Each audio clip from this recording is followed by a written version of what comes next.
Gabriel, muito bem-vindo ao nosso podcast Culturability, um ambiente que nós vamos falar sobre cultura, sobre estratégia e alta performance. Aqui o espaço é a gente entender como a cabeça de um CEO pode fazer com que a sua empresa acelere e arraste junto com isso a cultura e as pessoas juntos. Muito obrigado pela tua presença, Gabriel. Obrigado você, João. Prazer grande estar aqui, né? A gente se conhece há muito tempo.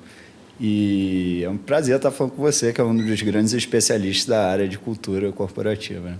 Obrigado. Ô, Gabriel, olha, eu acho que a gente tinha que começar contando para eles essa história da Celimed. Celimed é uma indústria de silicone, certo? Isso. Prótese de silicone. Prótese de silicone, exatamente. Estéticas e funcionais. E reparadoras, exatamente. E reparadoras, né, que é o nome técnico. E nós estamos falando de uma indústria, para todo mundo entender, que é a maior indústria do Brasil, certo? Sim. Que também é a maior da América Latina. Exatamente. E no mundo... Terceiro. A terceira. E os dois da frente, que são os dois, as empresas maiores, nós estamos falando de multinacionais gigantes. Exatamente. Ou seja, você lida com gente grande. Exato. É isso? Exato. Tá bom. Então, conta como é que foi a história. A Celimed existe há quantos anos? A Celimed existe há 45 anos. Né? Ela foi fundada há muitos anos atrás. Pelos seus pais? Pelos meus pais. Logo no início era uma distribuidora. Né? Os 2 primeiros anos de existência, ela era como uma distribuidora. Uhum. E eles, enfim, receberam essa oportunidade. E, na época, o parceiro, que era o fabricante, achou que esse mercado no Brasil não ia vingar. E aí ele resolveu sair do mercado brasileiro. E foi aí que eles tiveram a visão de começar a fabricar os implantes. Né? E aí isso foi em 1980. Eles começaram a construção do primeiro laboratório. Uhum. E, enfim, aí começaram realmente a fabricar. E aí tem algumas ideias, algumas questões interessantes que eu posso falar um pouquinho também ao longo do podcast, como eles já começaram desde o início, já no primeiro ano, internacionalizando a empresa. Mas realmente foi uma empresa que começou do nada por eles, né, com essa visão, e nessa oportunidade eles resolveram começar a fabricar. Essa visão de exportar, geralmente o empresário brasileiro só vem depois de um tempo, mas na Celimed veio desde o começo. Talvez porque Exatamente. Os seus pais tinham uma pegada europeia? Não. Meu pai é francês. Isso. E eu não sei se foi por isso ou se foi realmente da visão deles, mas realmente, desde a parte de empreendedorismo, né, de começar a montar um laboratório de um produto que eles não conheciam, na época eles estavam 2 anos distribuindo esse produto, um mercado muito pequeno ainda, tanto essa visão de fazer a empresa ser uma marca global, né, que no início, mesmo com laboratórios pequenos, já começaram com essa visão. Eu acho que tem, sim, uma influência dessa visão europeia, né, de ter uma visão mais internacional, né, que é muito comum na Europa, né, você viajar por vários países ali. Eu acho que isso realmente trouxe essa característica para a gente. Você tinha quantos anos quando você entrou na empresa para começar a trabalhar? Quando eu comecei, se eu não me engano, eu tinha 22 anos. Certo. 22 anos. E eu sei também, até onde eu acompanhei, que a empresa fez várias tentativas de sucessão executiva, Sim. tentando trazer CEOs, presidentes do mercado. Sim, sim. Né? É isso mesmo? É isso mesmo. Quantas foram? Olha, que eu saiba, acho que foram mais 5 vezes, mais 5 tentativas. Com mais ou menos um ano e meio em cada tentativa, porque o prazo de validade no CEO geralmente é de 1 ano a 1 ano e meio. É o período que ele ou vira ou não vira, né? Então, sim, eu não sei de todas, né? Eu sei das últimas 2 um pouquinho mais. Eu tenho a impressão que a penúltima durou um pouco mais, pelo que eu me lembro, isso já tem um tempo. Era uma pessoa muito gabaritada, tinha escrito livros de administração, tinha um background, tinha sido um alto executivo da KPMG e tinha tentado, e eu acho que justamente nesse momento da transição não foi para frente, né? Ele tinha entrado antes de ser CEO, não me engano, se era um vice-presidente executivo, e na hora de fazer a transição, por alguma razão, não deu certo. E também o último, esse eu acompanho um pouco mais de perto. Foi seu chefe? Ele por um tempo foi meu chefe também, um americano, inclusive sou bem próximo a ele. Inclusive. Ficou quanto tempo na empresa? Olha, eu acho que ele ficou... É difícil de eu lembrar exatamente, João, mas que eu me lembre, como meu chefe, uns 2 anos, eu acho que ele já devia estar 1 ano e meio, 2. Eu acho que no total foi uns 3, assim. Desde o início, né, que ele já entrou na empresa, até essa tentativa de sucessão mais, digamos assim, propriamente dita, e onde eu participei um pouquinho nesse período com ele. E quando chegou para você a notícia de Gabriel, foi teu pai que chegou para você, sua mãe, Gabrielzinho? Nós temos uma boa e uma má notícia para você. Não, qual que você quer ouvir primeiro? A boa, você vai ser o CEO. A má, nós não temos salário para te pagar. Como é que chegou isso para você? Não, então, foi um processo um pouco curioso, né? Porque eu fiz um processo de trainee na empresa, de quase 2 anos, e eu estava num projeto, no conselho, acompanhando, assim, até para ter uma visão de como a empresa funcionava em todos os níveis, e eu ia sair. Eu estava num projeto com um conselheiro, na época, que era um conselheiro independente, e ele que fez isso comigo, na verdade. Ele propôs, sem eu saber, de me dar um cargo na companhia. Ele falou... Você estava esperando? Não estava esperando, mas eu acho que... Então, porque eu acabava tendo muito contato com ele, eu comentava que eu estava indo bem, que não estava, que eu achava que podia ser feito. E você relutou ou você de cara aceitou? Eu aceitei... com algumas condições, na verdade. E quais eram as condições? Tinha algumas pessoas que precisavam ser trocadas. Algumas 2 ou algumas 20? Aí tá me complicando, João. Acho que era mais para algumas 20, mas mais sensível na época eram algumas 2. No nível de diretoria ou no nível de gerência? Diretoria e gerência. Tinham mais 2, pelo menos, muito sensíveis e tinham umas outras que... E aí, também. Você que tirou ou ele que tirou para você? Não, então, logo... Assim, que tem diferença, né? Tem gente que tira as pedras do caminho para o CEO poder fazer o trabalho melhor, e tem gente que fala, tá bom, tá aqui, tira você, tá aqui, dinamite, picareta, vai, resolva o que você tiver que resolver. Então, como é que foi? Teve um processo, né? Que nem você comentou. Logo que eu comecei, né, eles também não iam me dar essa oportunidade, cara, de assumir tudo, né? Então, eu reportava ao americano e comecei numa área fabril, né, que era o principal problema da companhia, né? E aí, assim, foi ali naquela área que tinha uma pessoa que realmente estava muito desalinhada, que ela começou a achar que comandava a empresa, enfim, da forma que quisesse. E aí foi um processo, na verdade, antes de eu entrar, de 6 meses de convencimento para que essa pessoa... Porque provavelmente ela devia ser boa, tecnicamente. Olha, João, eu acho que ela tinha sido boa em algum momento, né? Tinha experiência, mas a gestão era muito... Aquém. Muito aquém, aquele perfil de gestão centralizadora, não deixava as pessoas de baixo crescerem, enfim, começou a virar uma agenda quase que pessoal. E eu acho que era parte de um dos problemas que tinham os outros CEOs de talvez não estar conseguindo fazer algumas mudanças e ter sabotadores, digamos assim, né? Então, acho que isso foi o primeiro grande processo ali, foi conseguir essa mudança. Você sabe que eu tenho visto isso como uma característica de muitos CEOs bem-sucedidos, né? A clareza de ter que desligar alguém. E isso é um ato assim de coragem, mas assim o senhor, quando toma essa decisão, ele fica muito claro que ele, assim, para ele, que ele não negocia, né? Ele não faz concessão de ter que aceitar estilos e subculturas diferentes do que ele necessita. Antes da gente avançar nessa sua trajetória já como CEO, eu queria dar um passo atrás. Lá, você, na sua infância, que tem uma passagem muito interessante que você contou na convenção, que foi a primeira vez que você foi para a Europa. Sim, né? sim. E que é bem inusitado isso, né? Você tinha quantos anos?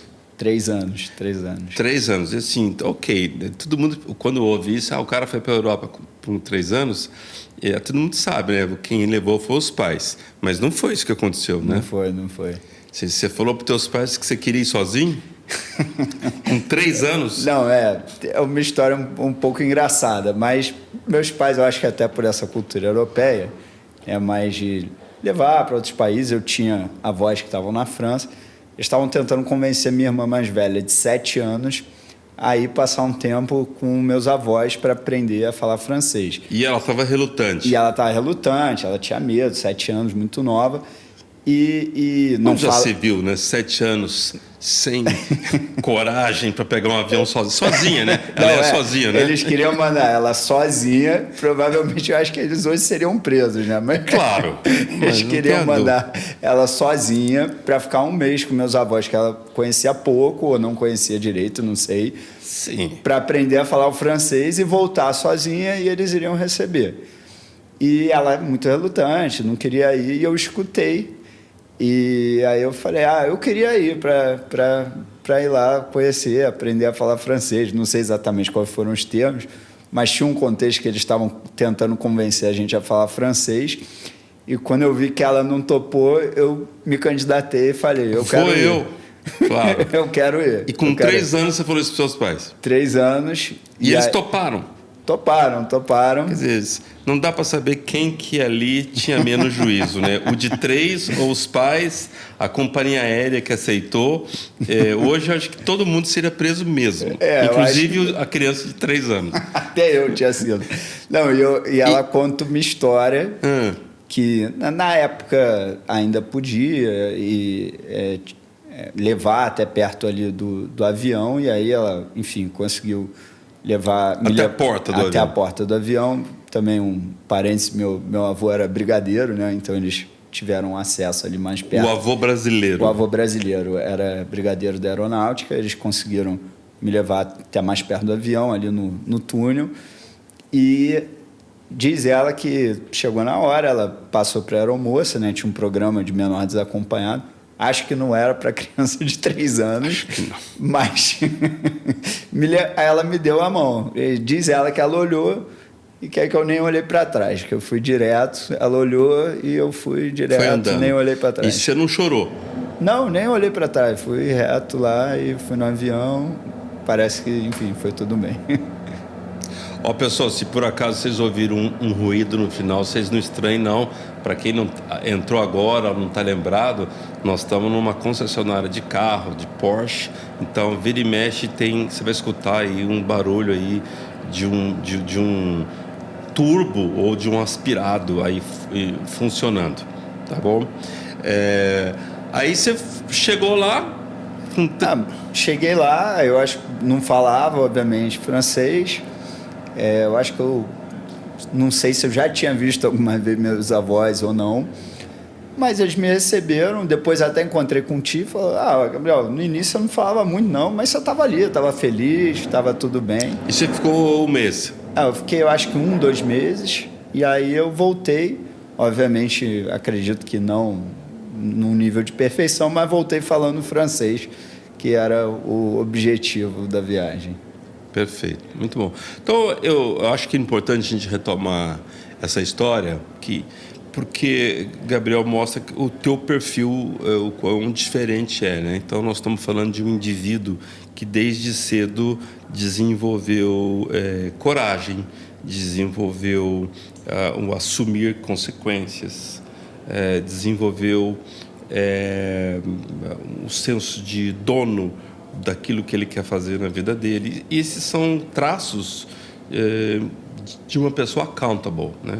De um indivíduo que incorporou ou floresceu dentro dela accountability. Aí vamos voltar agora a você como CEO. Então você recebeu esse convite, essa missão, vamos dizer missão. Assim. Então, aí é engraçado você falar isso, né, João? Você perguntou se aceitou ou não aceitou. E eu, na época, logo que eu assumi, né, só voltando um pouquinho atrás, antes desse convencimento dos 6 meses, eu vi que tinha uma necessidade ali de serem feitas algumas medidas e que a empresa precisava, né? Então, eu mesmo sem ter a experiência, digamos assim, óbvio que eu tive mentores ali importantes, pessoas me assessorando, o próprio americano que eu reportava, mas eu via que algumas medidas tinham que ser tomadas.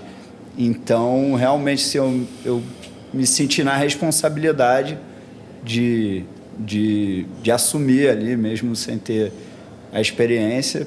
Porém, eu tinha diagnosticado que seria impossível, por exemplo, com aquele vice-presidente industrial que tinha ali na época, que eu via no dia a dia, né, o americano dando ordens, a coisa sendo mal executada.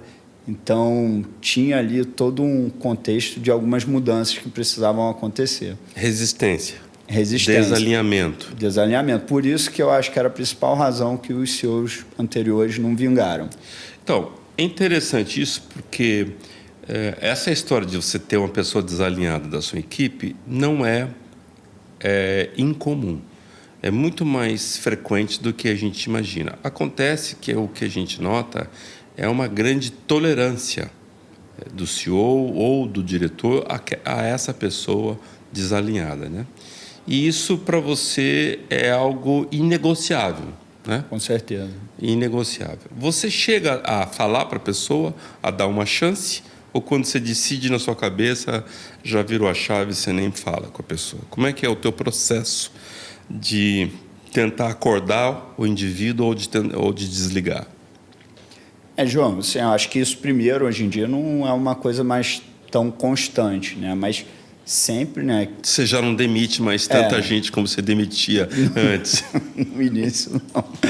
Mas eu acho que, assim, sempre é dada a oportunidade, sempre é pedido para que se vejam alguns comportamentos. Quantas chances você costuma dar?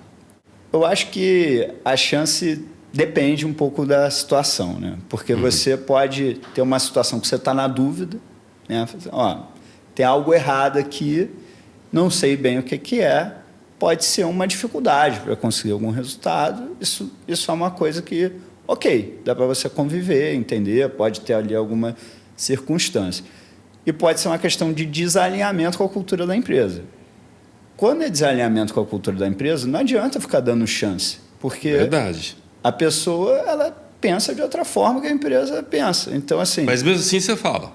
Mesmo assim você fala até para ver se é isso, porque primeiro você tem que checar se é isso. Certo. Mas uma vez diagnosticado que é isso, não adianta ficar dando chance, porque você está perdendo tempo. Perfeito. Então, em caso de desalinhamento da cultura, você fala o quê? 1 ou 2 vezes? Eu acho que assim, a primeira uma ou 2 vezes, até talvez 3, para ter certeza que é isso. Certo. Uma vez que é isso, é sem chance. Ok. Porque... E quando é performance?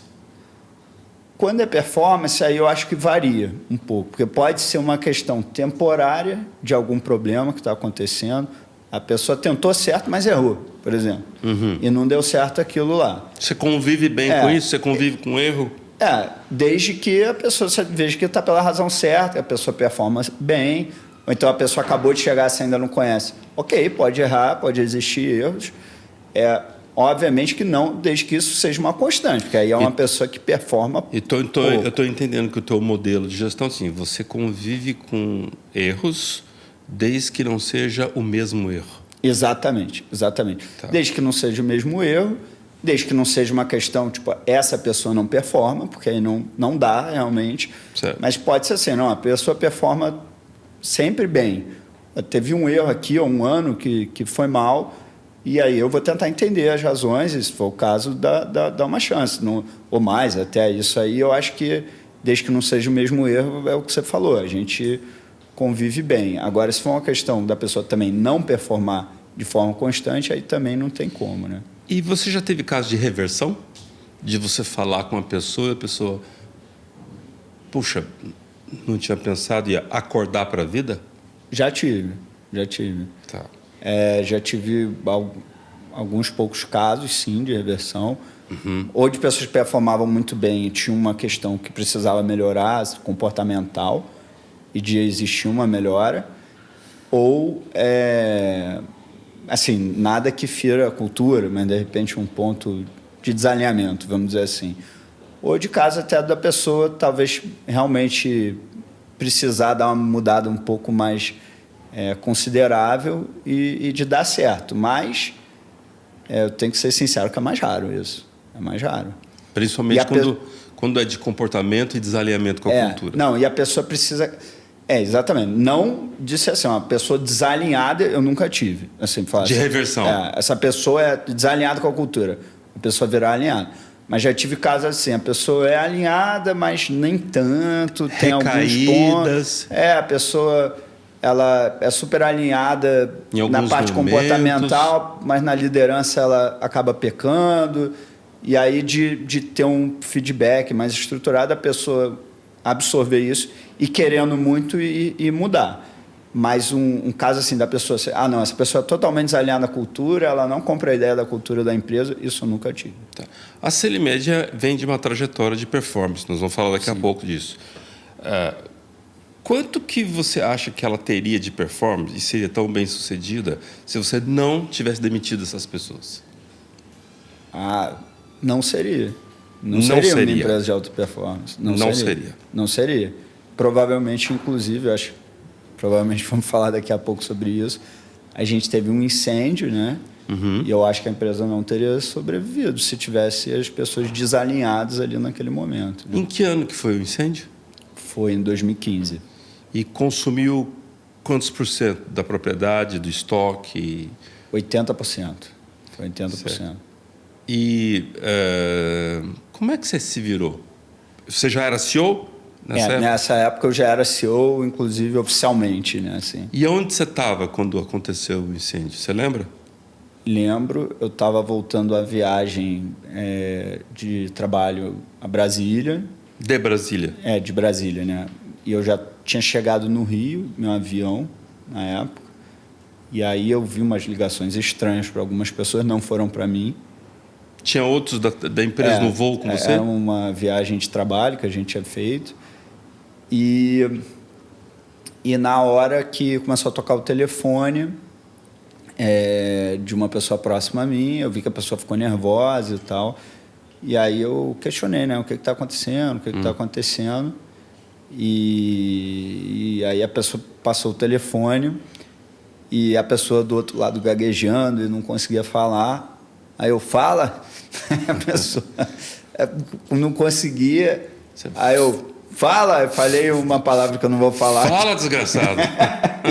Por aí, que eu não vou falar aqui.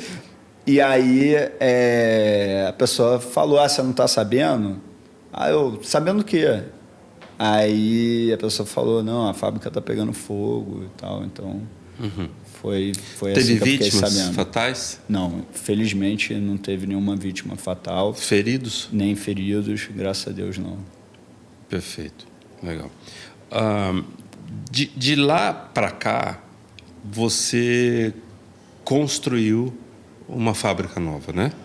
Sim, sim. E fazem 7 anos isso? Fazem 7 anos. E a empresa cresceu algumas vezes de lá para cá? Algumas vezes. A gente cresceu algumas vezes de tamanho. Acima do mercado? Muito acima do mercado. Muito acima do mercado. Foram duplos dígitos, né? Tá. Por ano. E, assim, você falou há pouco tempo atrás que com aquele time... que se você não tivesse mandado embora algumas pessoas, com aquele time você não teria feito essa reversão, essa superação, né? Exatamente. Porque eu trabalho na empresa, eu trabalho das pessoas. Então, assim, uma coisa que eu reparei é que quando a pessoa está desalinhada, ela ainda contamina as outras, né? Isso. E principalmente naquele momento que não tinha, digamos assim, a gente não tinha recurso, porque a empresa, o que tinha... precisava usar. A empresa caiu 70%, 80% da receita, teve que adaptar uma fábrica antiga, né? E não tinha como pegar dinheiro em banco, a empresa estava com um resultado terrível.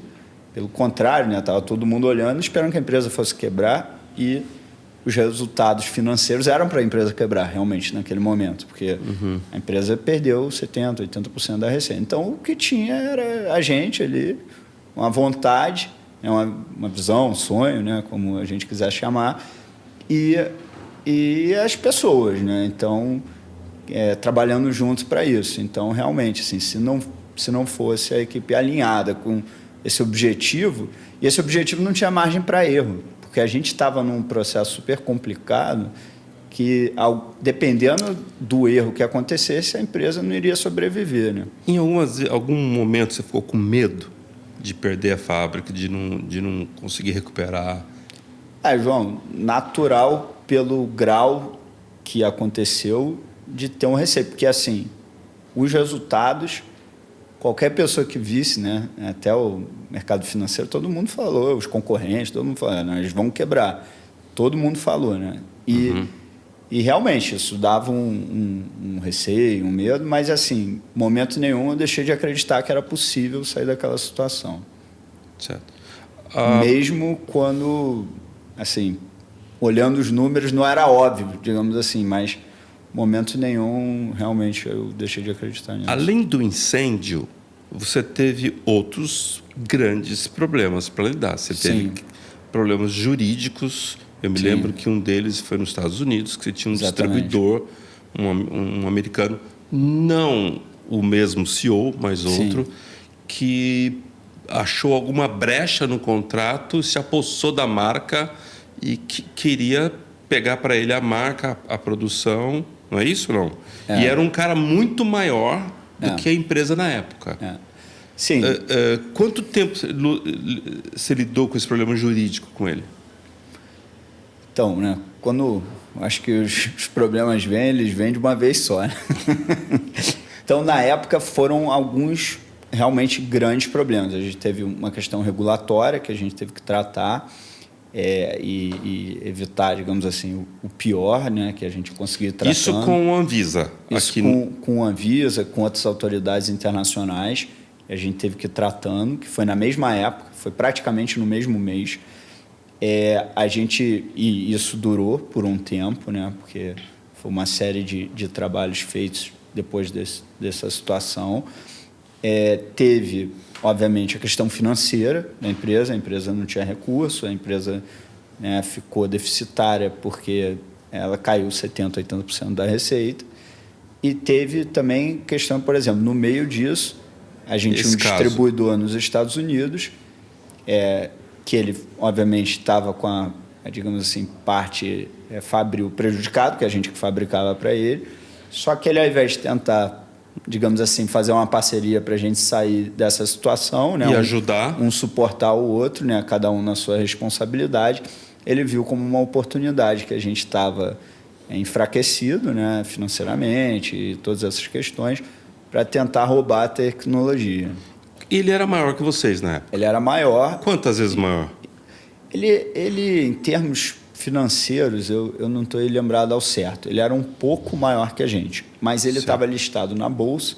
Isso. E ele, por exemplo, na época, levantou $100 milhões da noite para o dia. Então, ele tinha recursos para fazer o que ele quisesse, inclusive para esse plano dele, que era tentar se apropriar da tecnologia. E essa batalha jurídica com vocês durou quanto tempo? Aproximadamente? Durou em torno de uns 2, 3 anos, né? E o final dela, vocês saíram vitoriosos ou derrotados? Vitoriosos. A gente fez um bom acordo. E hoje, que tamanho que ele está?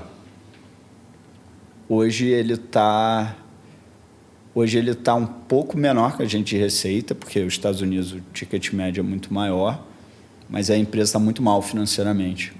Muito mal. Tá. Interessante. Gabriel, além disso também, além dessas batalhas jurídicas, de regulação, além do incêndio, além de todos esses problemas que você superou, você também expandiu o mercado, né? Sim. Você, em vez de ter só distribuidores, passou a ter filiais próprias? Sim. Em quantos países na América Latina? Eu acho que só uma introdução, João, porque assim, quando a gente se deu conta, né, da situação, a gente tinha 2 opções, né? Ou aceitar essa é a nova realidade, ou, digamos assim, querer não aceitar, querer voltar a ser tudo igual era naquela época. E, obviamente, demorou ali alguns meses a gente estudando e a gente resolveu assumir assim, não, olha, essa é a realidade da empresa, a gente hoje tem 30% da capacidade, a gente aumentou 20% para 30%, a gente tem 30% da capacidade e a gente precisa lidar com isso para sair dessa situação. Então, a gente reformulou toda a estratégia da empresa focado nisso, né? Então, assim, uma das coisas que a gente mudou foi ter uma atuação direta em mercados importantes, até aprendendo com situações do passado, que a gente teve problema com distribuidores, que nem essa que você citou. E ali a gente começou, primeiro, se aprofundando muito no Brasil, que era um mercado que a gente era líder, porém com uma participação muito menor do que a gente tem hoje. E aí, posteriormente, a gente lançou isso na América Latina. E agora, recentemente, a gente está lançando isso na Europa, expandindo essa atuação com filiais próprias. E quais países da América Latina a Silimed está presente? A gente está presente na América Latina inteira, porém com filiais México, Colômbia, Peru, tem uma pequena filial. E a gente tem um modelo híbrido na Argentina, que a gente tem uma filial, mas também tem um distribuidor. Qual é o teu maior mercado fora o Brasil na América Latina? México. México.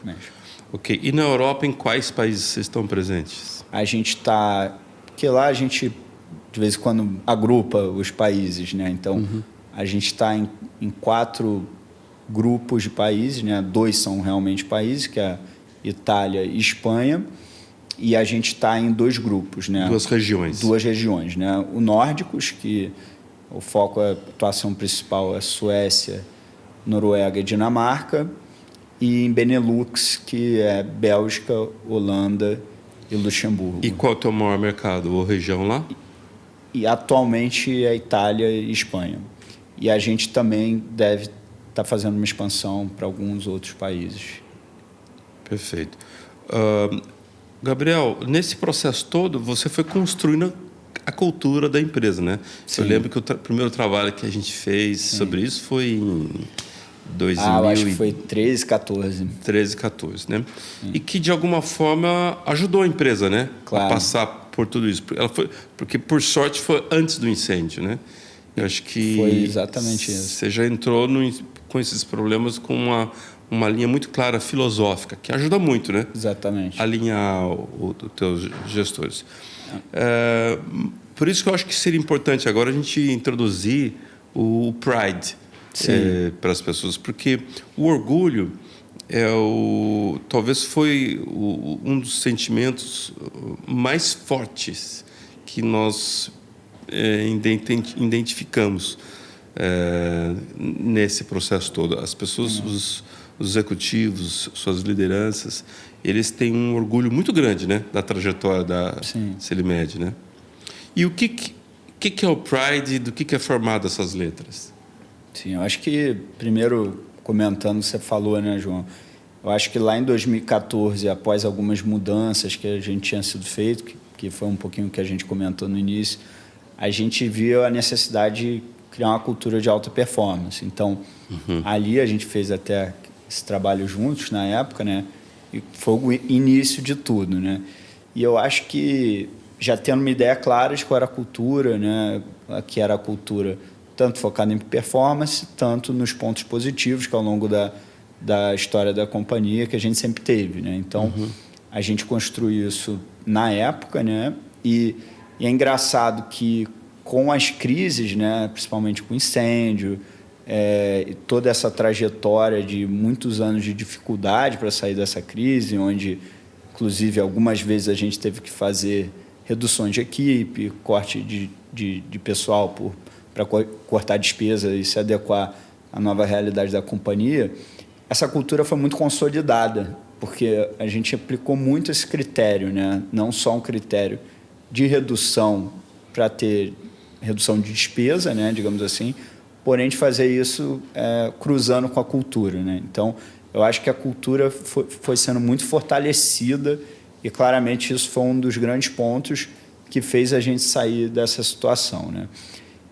E agora, assim, recentemente, né, a gente deu essa nova repaginada, né? Chamou aí depois de muitos anos para fazer esse projeto junto. E a gente viu que o desafio era outro, né? A gente hoje tem operações pelo mundo e muita gente nova, assim, pessoal... Precisava de uma linguagem global, né? Termos Exatamente. em inglês. Uma visão global, uma linguagem global. Precisava dar uma repaginada, né? Uma atualizada.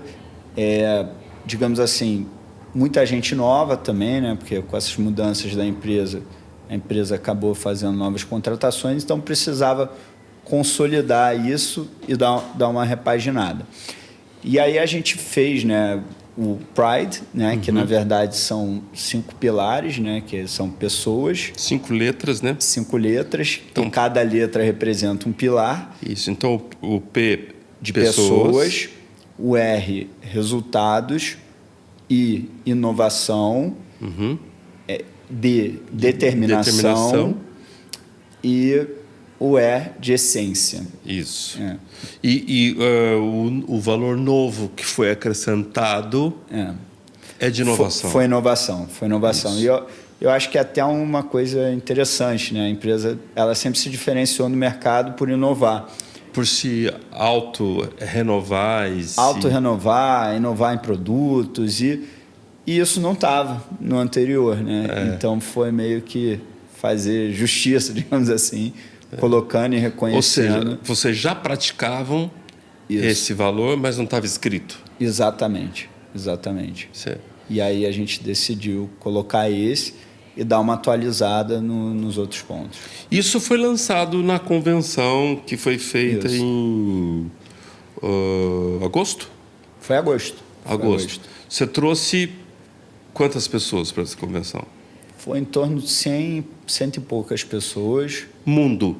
Foram mais de 10 países. Que você trouxe. Né? E eu lembro que foi traduzido teve tradução simultânea, né? Teve tradução simultânea. Além do português, em 2 idiomas, espanhol. Inglês e espanhol, exatamente. Agora, e lá que foi lançado. Mas como é que você vai sustentar daqui para frente essa cultura? Então, o que você pensou em fazer? Eu acho que assim, o ponto principal novo é ter um fórum para falar de cultura, né? Que a gente deve estar fazendo quinzenal. Que é um ritual. É um ritual de cultura, né? E ali a gente sempre vai estar falando dos princípios da cultura, cada vez vai estar escolhendo um diferente para estar falando. E fora isso, tem outras... E vai durar quanto tempo, só para saber? Porque a cada 15 dias você não vai juntar um dia inteiro as pessoas. É uma conversa de quanto tempo? Uma conversa rápida, acho que em torno de 15 minutos, mais ou menos. Online, porque a ideia é que todo mundo do nível de liderança da empresa no mundo participe.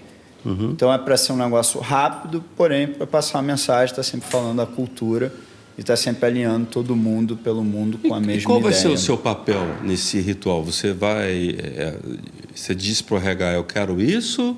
Você vai conduzir os primeiros? Vai conduzir sempre?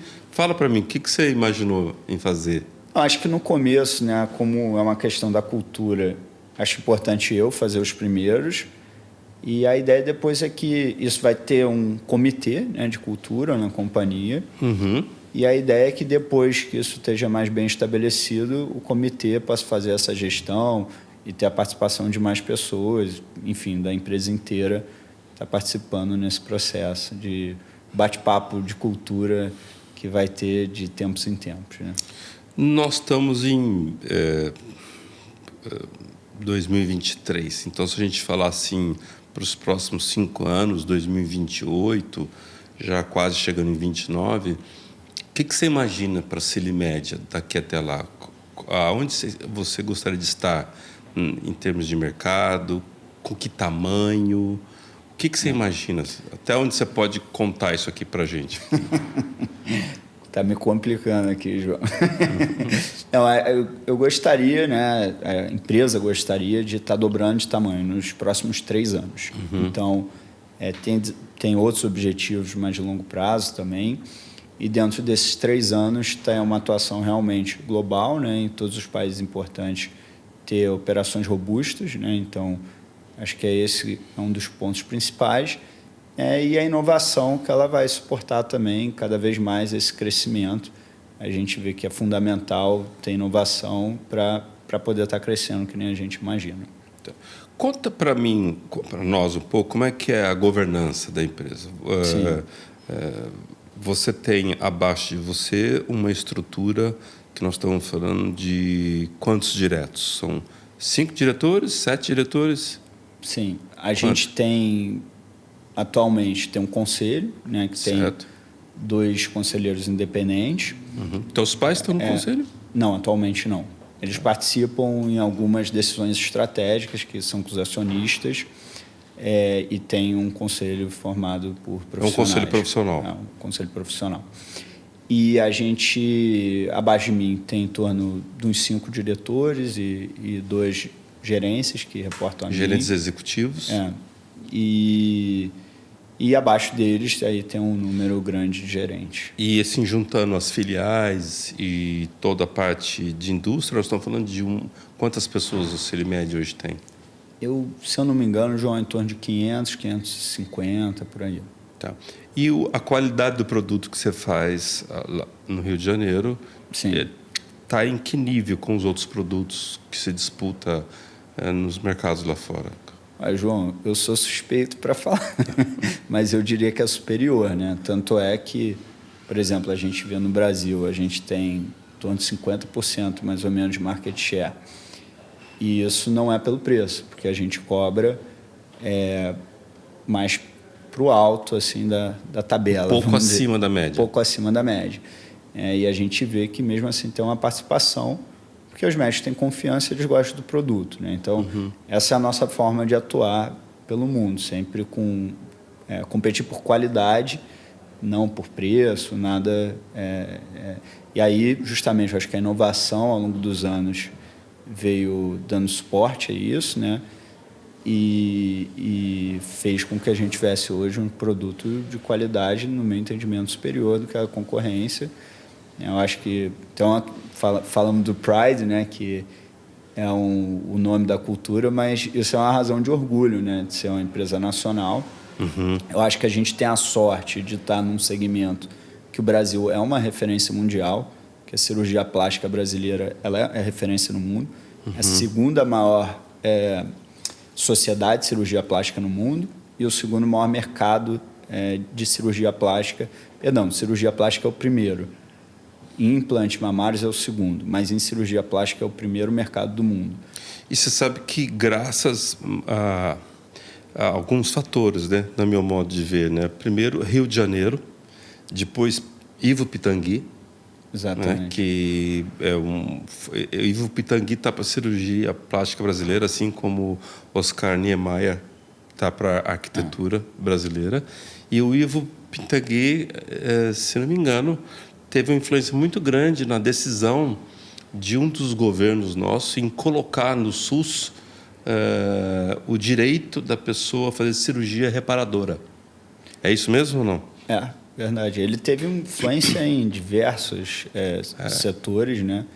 E teve um caso que aconteceu recentemente que eu li, inclusive, foi no New York Times, não foi em um jornal brasileiro, de uma americana que veio para o Brasil, foi para o Rio de Janeiro, férias com o marido e as filhas, e a filha de 7 anos subiu numa banqueta no banheiro, bateu o rosto na pia, cortou e sangrou muito. Ela enrolou a menina na toalha e levaram correndo no hospital. E lá ela foi tratada tal, e que na hora, está lá no relato dela, chamaram um cirurgião plástico. Né? Ela ficou assustada, porque, em primeiro lugar, quando fala em cirurgia para o americano, o preço vai lá em cima. Quando fala em cirurgia plástica, mais ainda. E o cirurgião deu pontos no rosto da menina. Ok. Essa foi a primeira surpresa. A segunda surpresa foi a conta, né? Que isso... Ela foi atendida no sistema emergencial brasileiro. Mas a terceira maior surpresa foi quando, semanas depois, ela volta para os Estados Unidos, ela vai no médico, no pediatra, para tirar os pontos. E a enfermeira do médico não sabia tirar aqueles pontos, porque ela nunca tinha visto aquele tipo de ponto. E aí a enfermeira chama o médico, que também não tinha visto. E aí o médico falou, vou ter que ligar para um especialista em cirurgia plástica. E ele também não tinha visto. Ele conhecia um pouco e falou, olha, começa pela uma ponta, vai puxando que acho que vem sozinho, tudo. E a enfermeira falava, mas se eu puxar vai abrir o corte. Não, não vai. É um tipo de nó, de traço diferente. E a mulher foi puxando e o rosto da menina ficou perfeito. Perfeito. E depois que ela foi estudar e ela entender assim o quanto que a cirurgia plástica é um direito das pessoas. Sim. E que devia estar na Constituição de vários países e apenas poucos países do mundo fazem isso. E pela grata surpresa dela, o Brasil era um desses, porque senão a menina ia ficar com uma cicatriz no rosto que para qualquer pessoa ia abalar a autoestima, mas para uma menina muito mais. O professor Pitangui, ele era alguém que defendia muito isso, né? Ele sempre falava que acho que tem uma conotação da cirurgia plástica como algo estético, algo supérfluo, mas ele defendia muito que isso promove a autoestima da pessoa. E que diferença incrível que isso faz para a pessoa, né? E Seu pai chegou a conhecê-lo? Conhecia muito bem. Minha mãe também era super próxima dele. Ele era cliente nosso, né? Eu vou contar um pouquinho da história, mas ele era alguém que falava muito isso, sobre autoestima, né? O impacto que isso tem na vida da pessoa, né? Muitas vezes muda a vida da pessoa e não é como a pessoa é como a pessoa se sente. Então, de vez em quando, aquela cicatriz poderia abalar a autoestima da pessoa e ter impactos na vida dela que ela não teria, talvez teria um trauma que não se curaria de vez em quando por uma cicatriz, né? O quanto que a cirurgia plástica brasileira é de relevância, né? E tem importância no teu modo de ver? Primeiro, a gente deveria ser orgulhoso da cirurgia plástica brasileira, que realmente é uma referência mundial. Particularmente, teve uns anos que a do Rio de Janeiro, então, era algo incrível. Acho que teve um alinhamento das estrelas que tinham nomes super importantes que estavam no Rio. O mais importante de todos é o professor Ivo Pitangui, tinha o professor Barude, tinha o professor Cláudio Rebelo, tinha o professor Ponte, que ainda está atuando, ativo, porém dessa mesma geração. Então, assim, eram realmente...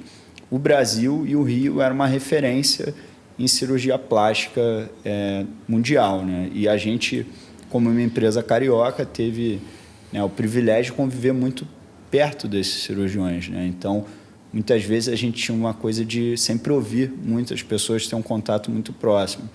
Então, por exemplo, algum dos nossos produtos, o professor Pitangui falou, tem essa característica aqui, que quando eu vou operar, acho que dá para sentir um pouco o canto. Não teriam como vocês melhorarem isso, né? Aí a gente ia fazer uma inovação, resolvia aquele problema, né? Por exemplo, com os implantes poliuretano, que foi o caso, que ele sentiu o canto, aí a gente inventou uma nova tecnologia.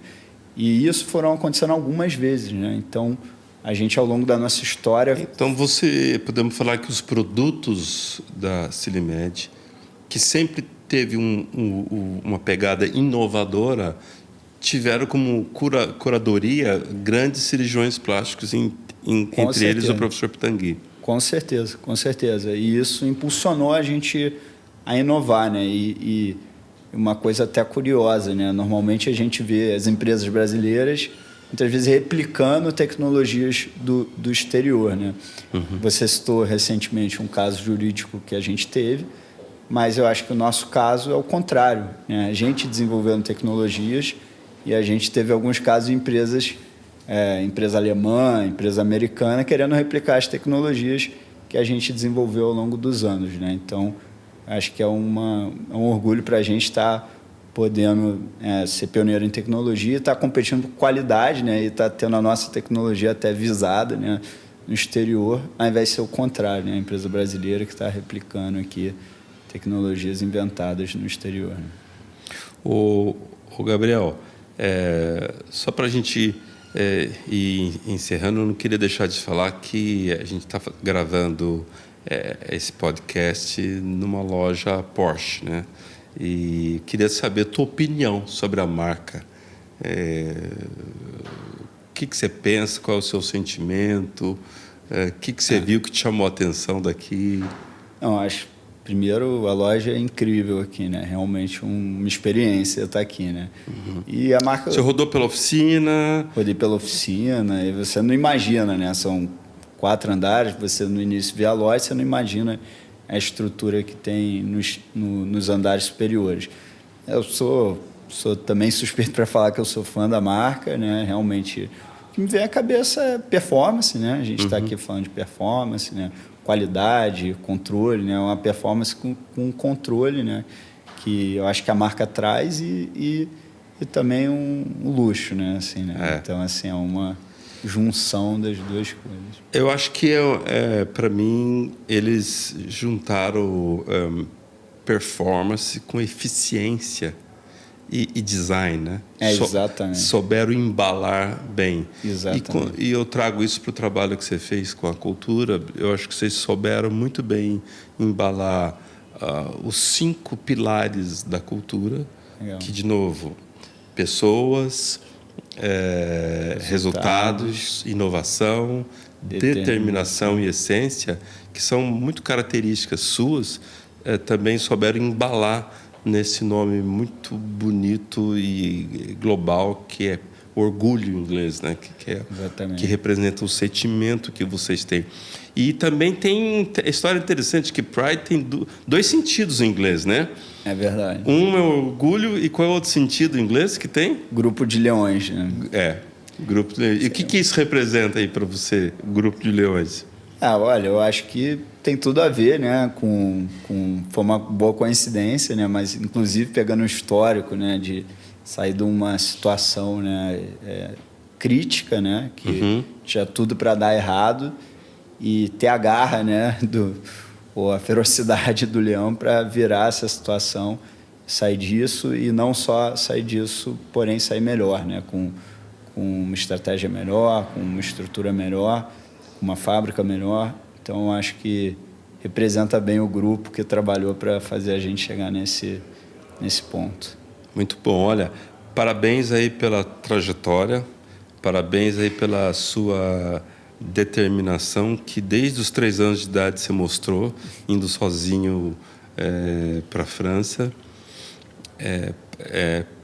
Parabéns aí pela empresa, que eu acho que são iniciativas como essa que coloca o Brasil na posição cada vez mais relevante que ele tem no mundo.